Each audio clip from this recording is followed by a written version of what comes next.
ഉണ്ണിമുകുന്ദൻ ചിത്രം മാർക്കോയുടെ വ്യാജ പതിപ്പ് പ്രചരിപ്പിച്ചയാൾ പിടിയിൽ. ഒട്ടനേകം പേരുടെ ചോരയിലും കണ്ണീരിലും വിയർപ്പിലും കെട്ടിപ്പടുത്തതാണടാ സിനിമ. അത് നശിപ്പിക്കാൻ നോക്കിയാൽ സമ്മതിക്കില്ല.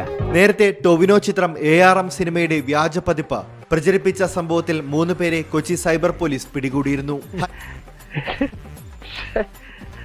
ഏതൊരു പുതിയ പടം തിയേറ്ററിലെത്തിയാലും അതിന്റെ വ്യാജ പതിപ്പ് ഇറങ്ങുക എന്നുള്ളത് ഒരു പതിവായിരിക്കുന്നു. ഇനി മേല ഇമാതിരി പോക്കൃതം കാണിക്കണം. 5 ദിവസം കൊണ്ട് 50 കോടി ക്ലബും കടന്ന് മുന്നേറുന്ന മാർക്കോ സിനിമയുടെ വ്യാജ പതിപ്പ് സമൂഹ മാധ്യമത്തിൽ പ്രചരിപ്പിച്ച സംഭവത്തിൽ കൊച്ചി സൈബർ പോലീസ് കേസെടുത്തു.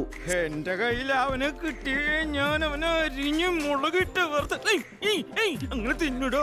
ഈ ഇൻസ്റ്റഗ്രാം വഴി ഇത്തരത്തിൽ പ്രൈവറ്റായി തനിക്ക് മെസ്സേജ് അയച്ചാൽ ഈ മാർക്കോ ചിത്രത്തിന്റെ വ്യാജ പതിപ്പിന്റെ ലിങ്ക് അയച്ചു തരാം എന്നതാണ് ഇയാൾ പലരോടും അറിയിച്ചിരിക്കുന്നത്. ഇത് ഒത്തിരി സഹിച്ചാണ് ഞാൻ.